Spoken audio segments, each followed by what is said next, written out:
Welcome to my cozy kitchen, or should I say my chaotic kitchen, because my kids are crazy. Today we're going to be making an all-time fave, a classic vanilla cake with vanilla buttercream frosting. So let's get into it. For this recipe, you are going to need 2 sticks of unsalted butter at room temp. Do not skip that step. I can't repeat it enough. Then you're gonna need 4 eggs, also at room temp. And then you need a cup of milk, also at room temp. All right, we've got our 2 sticks of butter in our dish.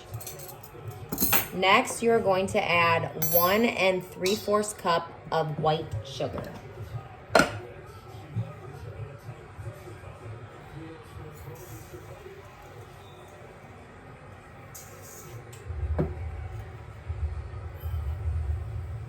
This is for my husband's birthday, and this was what he requested. Okay, now that you've got your butter and your sugar in here, you're gonna go ahead and cream this with a hand mixer or a stand mixer until it's fully combined. I'm honestly just as equally excited for this cake as my husband probably is. Who doesn't like a classic vanilla cake?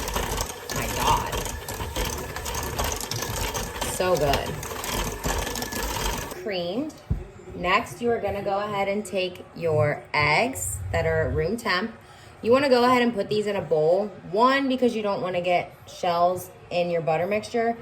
2, because you're going to be adding these 1 at a time. I know this sounds stupid, you guys, but when you are baking, it's just the way it is. So you're gonna add your eggs 1 at a time. And you're gonna go ahead and add 1 heaping tablespoon of vanilla extract.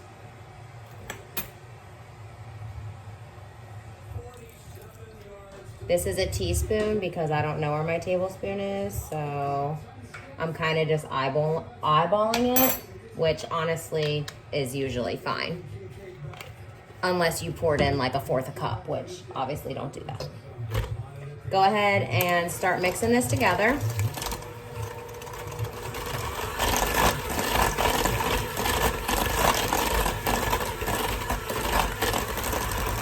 Add another egg.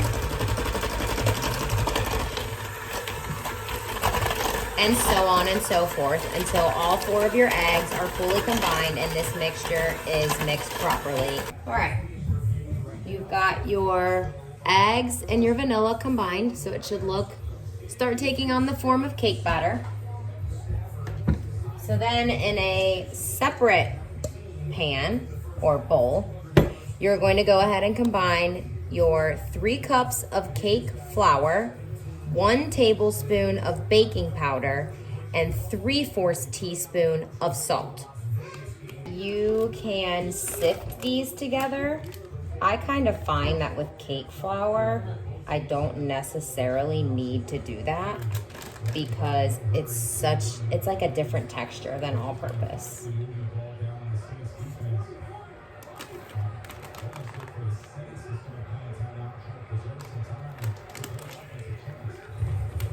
But that's not to say that I won't be whisking it together so it's all combined, because you always want to do that. Okay, so we've got our 3 cups of flour, our salt, and then we have our 1 tablespoon of baking powder.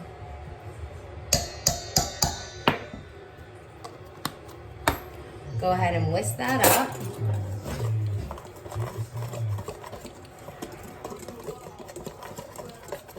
Dry ingredients combined. You're gonna move back over to your butter mixture, and you're gonna go ahead and add about half of the dry ingredients. This step is very important, so don't skip it. You're gonna go ahead and mix on low. We're going to be alternating our dry ingredients with the milk.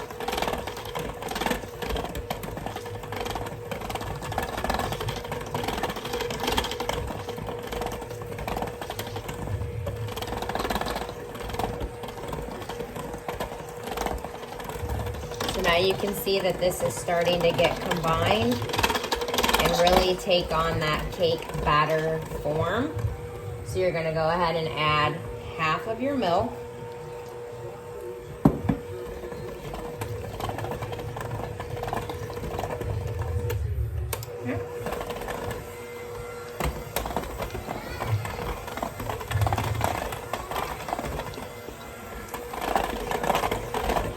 See how smooth that already is? Okay, now that that's getting more combined, you're gonna go ahead and add the rest of your flour.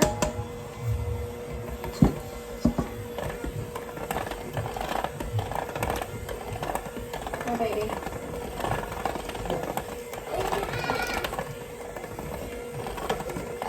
Why do you look so cute? You're getting so big.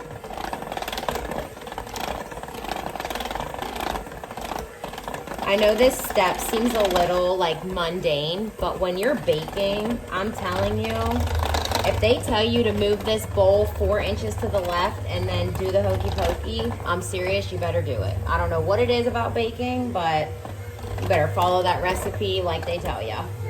And then add the rest of your milk.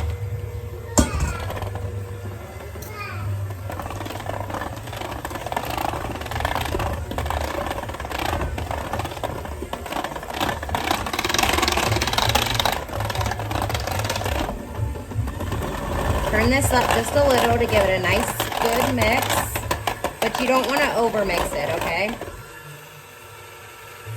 I'm just gonna get the excess off the beaters. Okay, next I'm just gonna grab a spatula or a little whatever, Rubbermaid, just to make sure this is all fully combined. Oh my gosh, this is so fluffy, you guys. Holy smokes, this is gonna be good. Okay, so there is your perfect cake batter. It smells divine. I always tell people, I'm like, don't overcomplicate it, guys. If you follow a recipe, it's like no fail.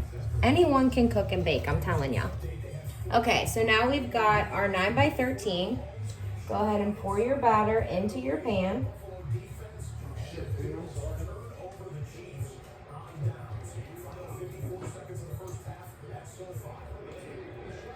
Just eat this right fucking out of here. Okay, go ahead and smooth this out until it's pretty even, like so. And then you're gonna put this into your preheated oven, which is at 350, for 32 to 38 minutes. Alrighty, so our cake is out of the oven. I pulled mine at 32 minutes. I inserted a toothpick and it came out clean, so that tells me that it's done. I let it cool completely, and then I laid a sheet of wax paper over it, then covered it in foil because I knew I was gonna ice it the next day and I didn't want it to dry out or stick to the foil. So it's important to lay that wax paper over top. And so now we're gonna go ahead and ice this bad boy, which I will link in my next video. So if you're interested in getting a buttercream frosting, which I highly recommend, then you can follow along.